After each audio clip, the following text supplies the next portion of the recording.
Los equipos de cargueo de cargueo se pueden clasificar de la siguiente manera. Pueden clasificarse como unidades discretas de cargueo, como es el caso de las palas en minería a cielo abierto, las palas de cable, las palas hidráulicas, los cargadores, los scoops en minería subterránea, o también se pueden clasificar como equipos de cargueo de flujo continuo, como sería el caso de una rotopala.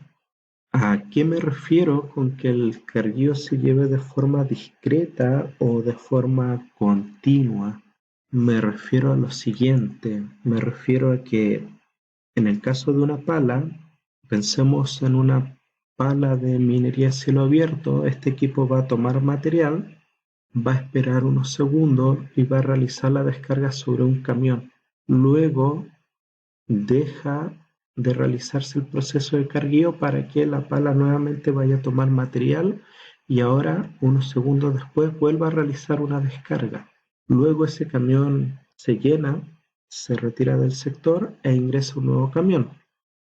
En ese proceso hay unos desfases de tiempo para que vuelva a retomarse la operación de cargueo y pueda descargar material nuevamente sobre ese camión. O sea, la operación de cargueo en sí no se lleva de forma continua, sino que hay ventanas de tiempo en que la pala no está cargando realmente el camión. Y eso significa que es una operación discreta. En cambio, hay otros equipos que sí pueden realizar una operación continua, en que en cualquier momento de tiempo el equipo sí está realizando la carga de material, ya sea sobre un camión o sobre una correa transportadora. Generalmente, en lo que es la minería metálica, estos procesos tienden a ser de carácter discreto. También los equipos de cargueo pueden clasificarse por su desplazamiento, en equipos que no requieren del acarreo del material y en equipos que sí pueden realizar tomar material de la frente y trasladarse una pequeña distancia para realizar la descarga sobre un camión o sobre un pique o una correa transportadora. Estos equipos, generalmente los que no requieren el trasladarse con su balde lleno, son los palas hidráulicas, las palas de cable, eh, y los equipos que sí necesitan moverse o trasladarse una vez que su balde está lleno son los cargadores frontales, ya sea en minería a cielo abierto como en minería subterránea, en donde el cargador en minería a cielo abierto toma material desde la frente, pero luego tiene que realizar un proceso de maniobras para poder posicionarse eh, respecto al camión para realizar la descarga. Por lo tanto, esas maniobras que realiza el equipo necesita trasladarse físicamente, no una gran distancia, pero sí hay un acarreo denominado mínimo. Los equipos SCOOP también tienen que realizar un traslado de ese material. Podemos pensar en el caso de una operación de block caving, en donde un equipo SCOOP toma material desde un punto de extracción, desde una batea, y llena su balde, pero tiene que ahora viajar por el nivel de producción, por la calle de producción hasta el lugar donde va a ser la descarga, que generalmente va a ser un chancador. Generalmente puede viajar 100 metros sin problema, por lo tanto sí hay un traslado de ese equipo. En cambio hay otros equipos sin acarreo, como son las palas, donde básicamente el equipo no se desplaza físicamente, sino que se produce una rotación del equipo, pero sobre su mismo eje, en donde toma material, el equipo gira y descarga sobre un camión. Entonces, en ese caso, no hay ningún traslado durante la operación de cargueo, pero llega un momento en que el equipo ya tiene que trasladarse en la misma frente para posicionarse de mejor manera respecto a la frente de extracción. Pero durante ese proceso de traslado o desplazamiento no se efectúa la operación de descarga sobre un camión, ni el equipo tiene el balde lleno, sino que se está posicionando nuevamente respecto a la frente. Por lo tanto, en este caso tampoco se considera que se está haciendo un acarreo mínimo para el tema de esta operación. Así que son equipos que se definen sin acarreo. Como habíamos definido, los cargadores frontales, los equipos SCUF, generalmente sí tienen que realizar maniobras para realizar la descarga sobre la unidad de transporte, lo que significa tener que desplazarse con material en su balde.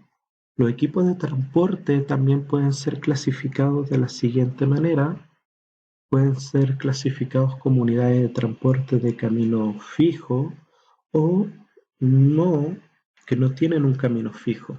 Dentro de las unidades que se pueden definir de camino fijo tenemos lo que son las locomotoras que presentan un camino fijo, aunque no, bueno, sí presentan un camino fijo porque tienen que seguir ciertos rieles que ya se han construido, entonces pueden ir de un punto A a un punto B, pero siempre por ese camino.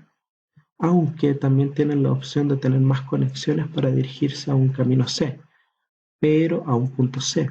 Pero del punto A al punto B va a seguir un camino fijo. Por lo tanto, bajo ese concepto se pueden clasificar como equipos de transporte, un sistema de transporte de camino fijo. Lo mismo sucede con el material que es trasladado mediante una correa transportadora, que también va a tener para llevar ese material de un punto A a un punto B, esa correa transportadora va a tener un camino fijo, un conjunto de correas lo van a trasladar al punto B. Hoy en día el sistema de correas transportadoras como de locomotora muchas veces se piensa que está limitado a lo que es minería subterránea en las grandes operaciones de block caving, panel caving, pero también hay casos de aplicación de esta tecnología de transporte en minerías ya sea de Suller Stopping, también muchas operaciones de Roman Pillar trabajan con correas transportadoras, pero también son tecnologías que se utilizan en minería a cielo abierto, especialmente lo que es las correas transportadoras hoy en día. Eh, Antiguamente o al inicio de las operaciones a cielo abierto, en los años 1900, el sistema de transporte era mediante locomotoras. En ese tiempo no existían camiones de alto tonelaje como existen hoy en día en la minería a cielo abierto. Por lo tanto, para tener una mayor producción dentro de la operación, el sistema de transporte que permitía eso eran las locomotoras.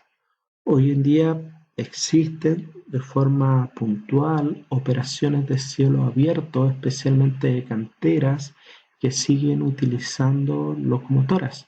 Por lo tanto, es un sistema que sigue vigente hasta el día de hoy. Pero de esto vamos a conversar más adelante dentro de este curso. Los equipos que se definen como unidades de transporte sin camino fijo, tenemos los camiones. Dentro de minería subterránea tenemos los camiones convencionales o también denominados de carretera, que generalmente son de 28 toneladas, y tenemos los camiones eh, adaptados para la minería subterránea, que son los camiones de bajo perfil, los que me permiten el traslado de material de diferentes frentes a diferentes destinos. Uno de estos camiones puede tomar estéril de una frente en desarrollo, trasladarlo a superficie o trasladarlo a un botadero en interior mina, o tomar ese material y llevarlo para relleno dentro del área de producción si es un método del tipo catapfil. O pueden tomar el mineral y llevarlo a superficie o a interior mina a un chancador primario. Por lo tanto, por eso se define como un equipo que no posee un camino fijo. Cada viaje que va a realizar este equipo puede variar. Y lo mismo sucede con los camiones de alto tonelaje en minería a cielo abierto. Estos equipos también pueden tener diferentes destinos cada carga que se le realiza a este equipo. Por lo tanto, puede ir de un punto A a un punto B, en donde el punto B puede ser un chancador, luego puede dirigirse a un punto C, que puede ser un botadero. Generalmente las rutas no tienden a variar mucho. Bueno, sí tiende a variar si el punto A está a cierta profundidad del pit y luego el punto A está en el fondo del pit. La ruta tiende a variar dentro del pit, pero una vez que llega a superficie son relativamente constantes. Desde la salida del pit al chancador va a haber un solo camino, a menos que el pit tenga dos salidas en superficie, y eso significa que tengo dos posibilidades de llegar al chancador, pero se definen de que son una unidad de transporte sin un camino fijo porque tienen la posibilidad de ir a varios destinos. También las unidades de transporte se pueden definir como discretas o continuas, especialmente porque no en todo el tiempo está llevando material, especialmente los camiones. El camión está realizando el proceso de trasladar material sobre su tolva. En la ida, cuando está yendo a su destino, está llevando material, pero en la vuelta no está llevando materiales. Por lo tanto, todo si medimos todo el turno, no en todo el turno está llevando material sobre su tolva. Y eso significa que es un equipo discreto. En cambio, hay otros equipos que son continuos, que son las correas transportadoras, que si tomamos una ventana de tiempo de un turno, en todo el turno este equipo está en forma continua trasladando material desde un punto A un punto B. Por lo tanto, por eso se define como una unidad continua. Lo mismo sucede con las locomotoras. Cuando parten en el punto A y se dirigen al punto B, sí llevan material a su destino, pero en el regreso retornan vacías. Por lo tanto, no todo el tiempo de su ciclo están trasladando material, y por eso se define como una unidad discreta.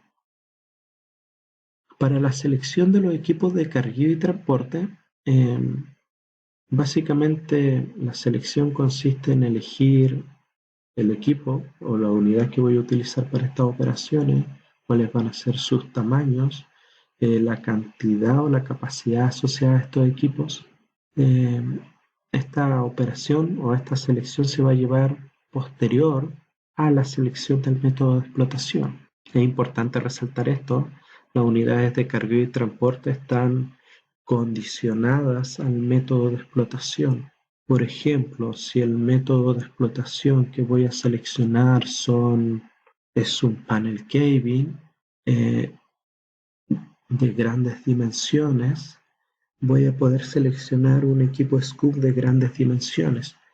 Pero si el método de explotación que voy a seleccionar es un strain key,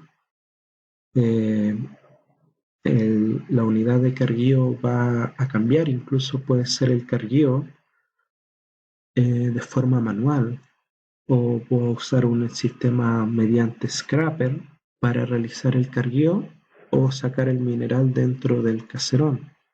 Por lo tanto, va a depender del método de explotación la selección de equipos que puedo usar. No van a ser los mismos equipos si es que va a ser una operación de cantera no metálica respecto a una operación de open pit de un metálico.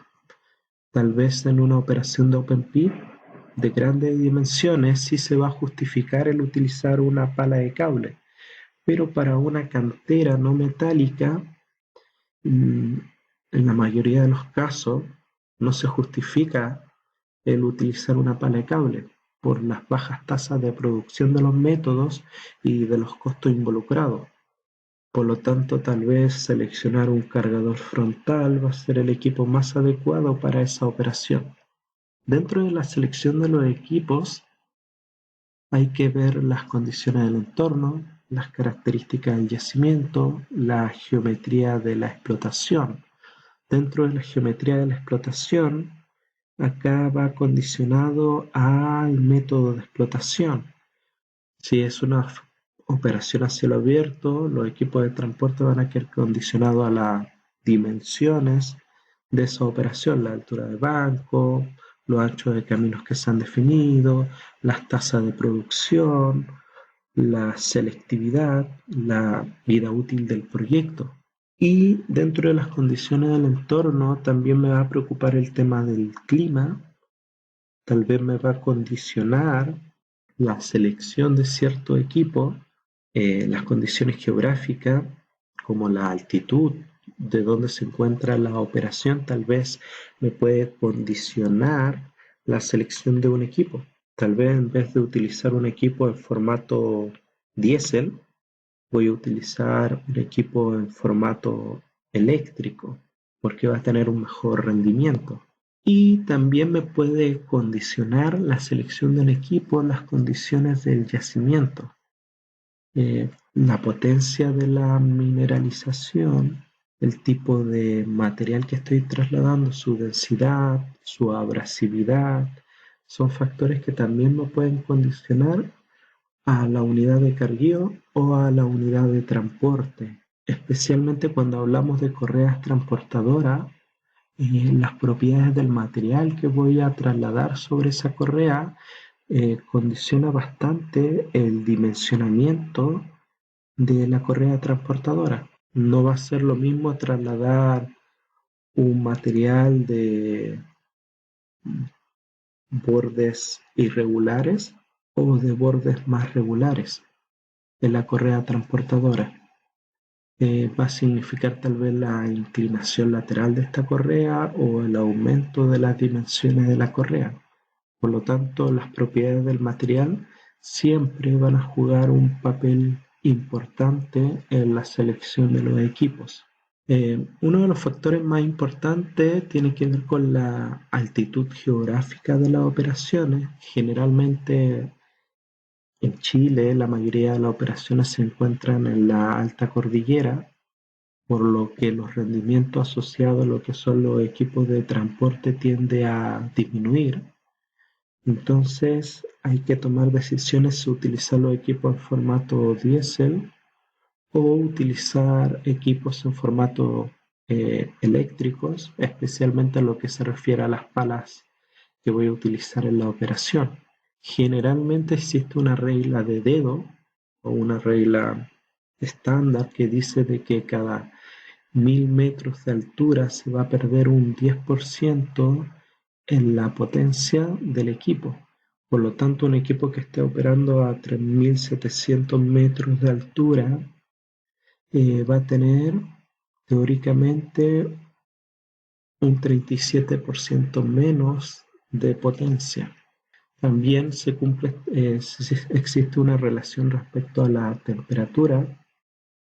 Generalmente la potencia o los rendimientos que me ofrecen los fabricantes de estas máquinas es respecto al nivel del mar y a una altura estándar, generalmente 25 grados o a los 20 grados. Por lo tanto,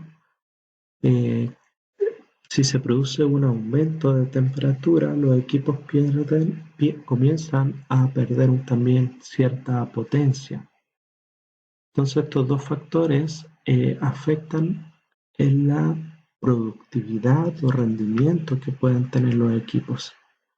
Generalmente en operaciones sobre los 2000 metros de altura,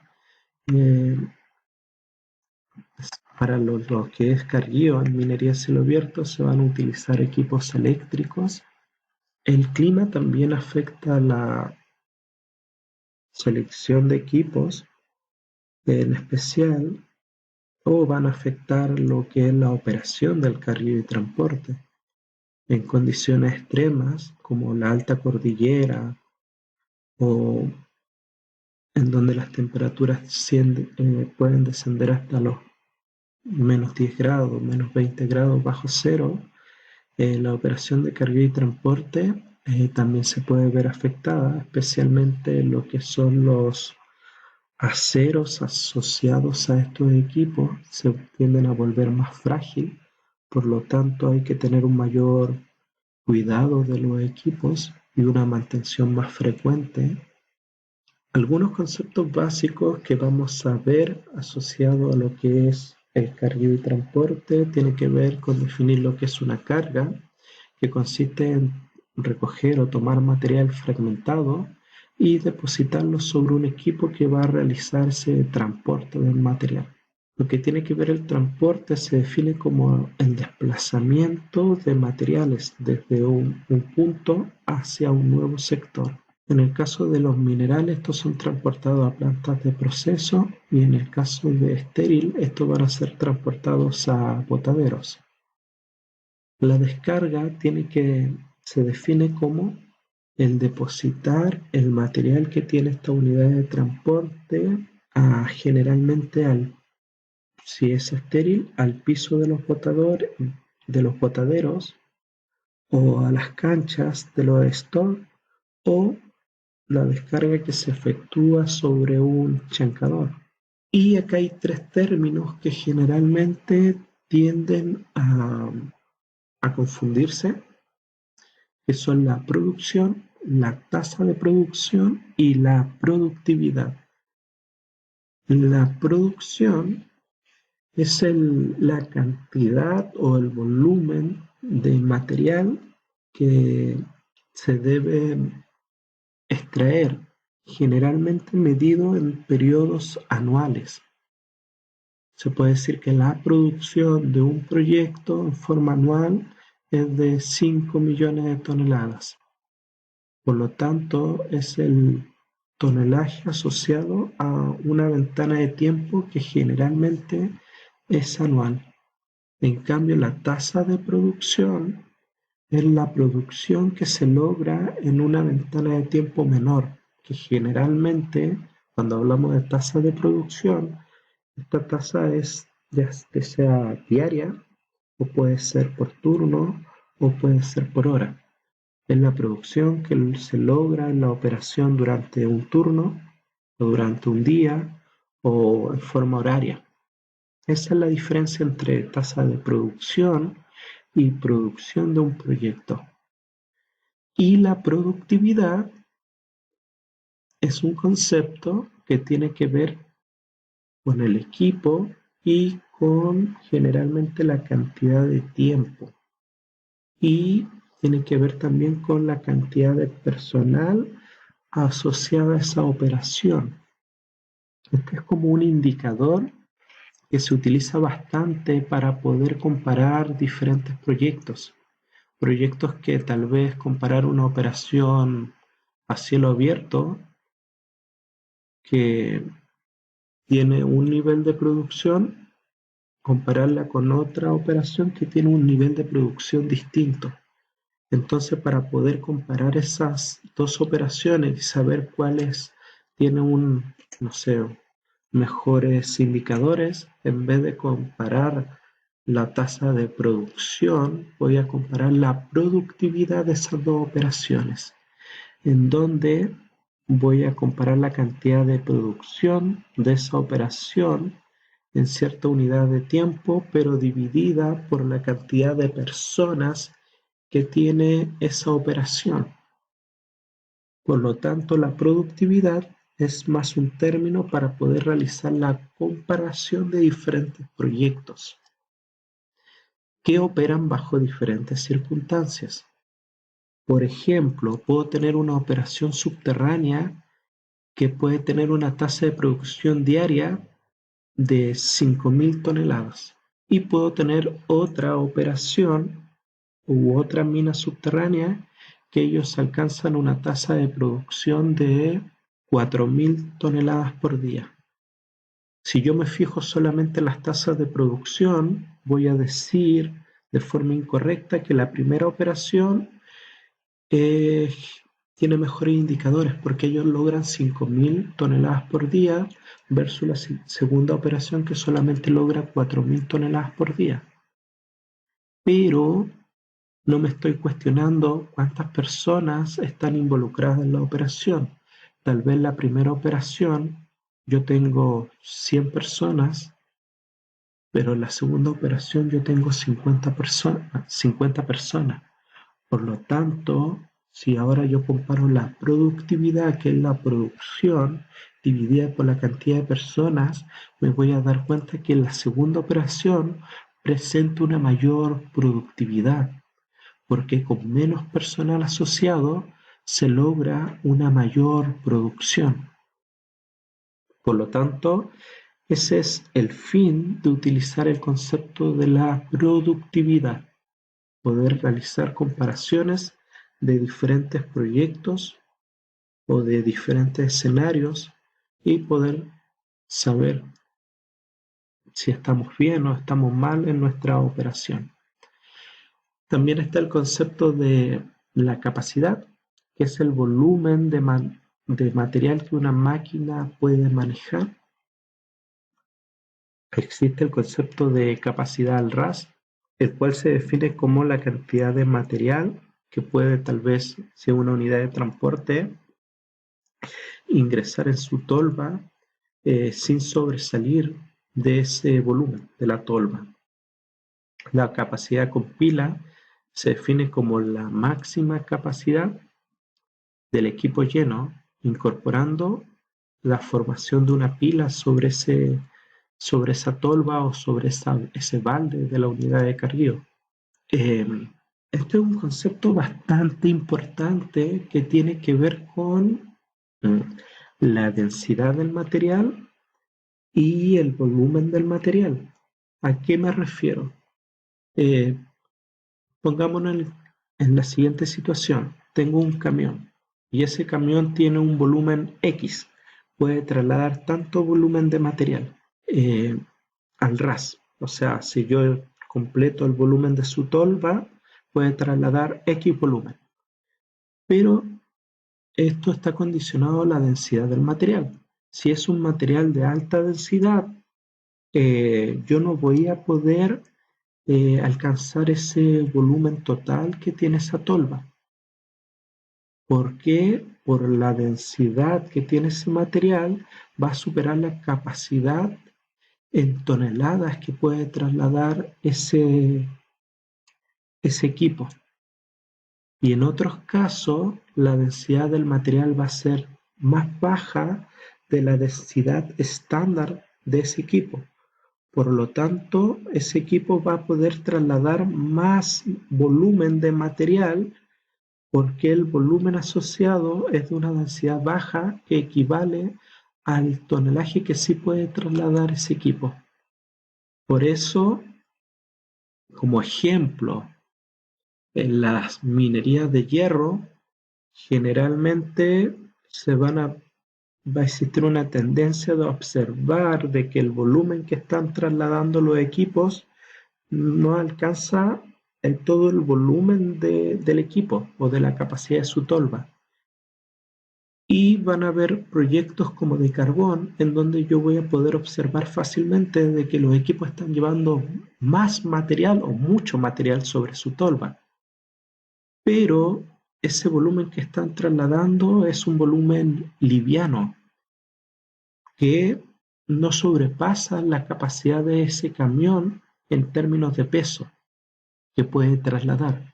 La capacidad nominal es la capacidad que por fabricante se determina que en peso que puede manejar cierto equipo, ya sea de carguío o de transporte, y esta es la que tiene relación con el tema del volumen. La mayoría de los equipos están diseñados para movilizar un determinado peso en lugar de determinados a trasladar cierto volumen.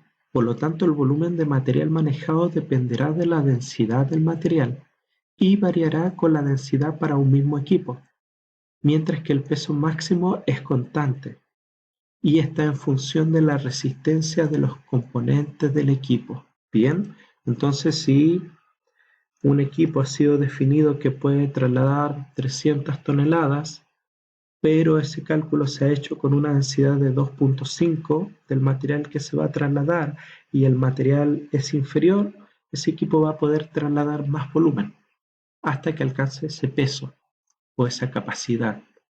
Y en el caso de que la densidad sea mayor, el volumen a trasladar va a tender a ser menor porque en menos volumen voy a alcanzar rápidamente ese tonelaje máximo que puede trasladar o esa capacidad nominal de ese equipo. Esto generalmente se da a conocer en los catálogos de los equipos. Por ejemplo, acá se dice que en este catálogo que pertenece a Komatsu, se dice que la capacidad nominal es la capacidad de carga. Bien, que se puede medir en toneladas métricas, que es la T, o en toneladas cortas, que sería TC o sería ton, o en toneladas de Estados Unidos, que en este caso las toneladas métricas son 363 y las toneladas cortas son 400. Y acá viene el otro dato importante, la capacidad de la tolva en metros cúbicos. El factor de llenado del balde también es un concepto importante. Se refiere al volumen del balde que es llenado al momento de descargar sobre un camión o sobre una unidad de transporte. Esto también va a estar condicionado a la densidad del material. Si el material presenta una alta densidad, generalmente los baldes no tienden a llenar completamente su volumen, pero generalmente esto se mide en fracción, va desde 0 a 1 y generalmente uno busca tener el mayor factor de llenado. El ciclo es otro término que vamos a ver durante este curso, eh, en donde la operación de cargueo y transporte son parte de un ciclo de una operación a cielo abierto, en donde comienza con la perforación, la tronadura, cargueo y transporte, pero también cargueo y transporte tienen sus propios subciclos. Los vamos a definir desde la siguiente manera.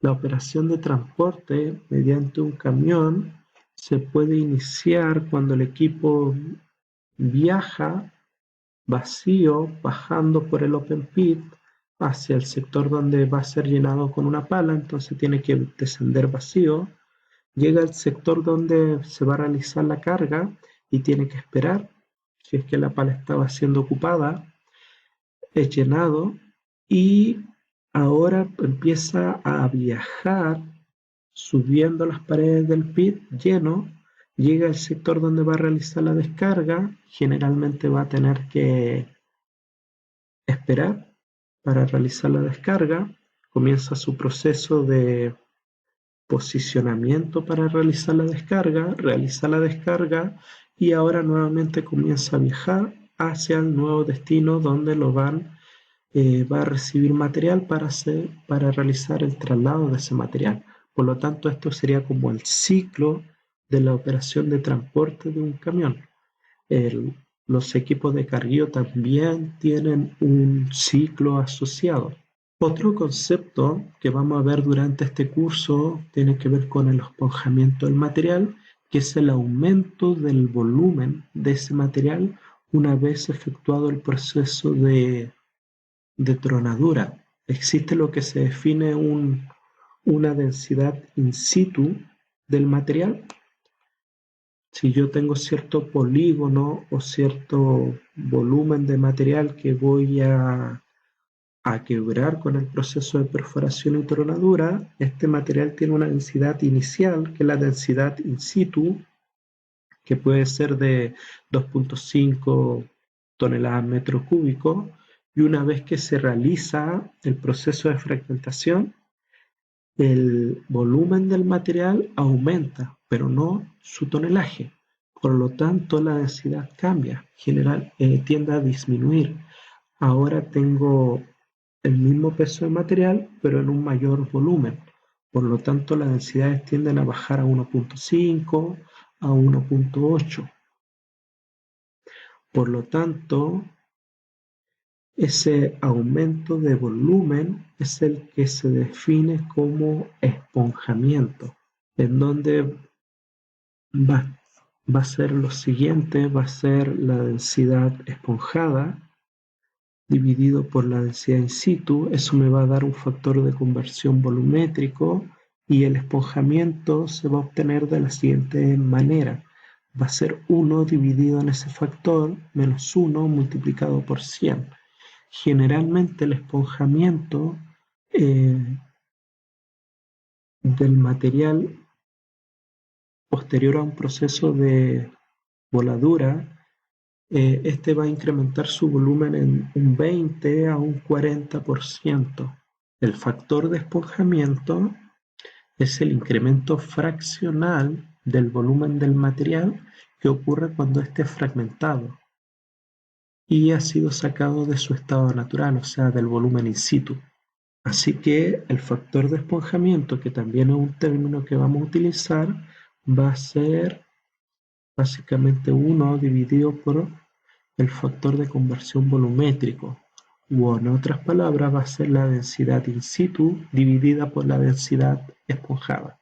Por lo tanto, estos van a ser los conceptos que necesitamos para continuar con este curso de dimensionamiento de cargueo y transporte en minería.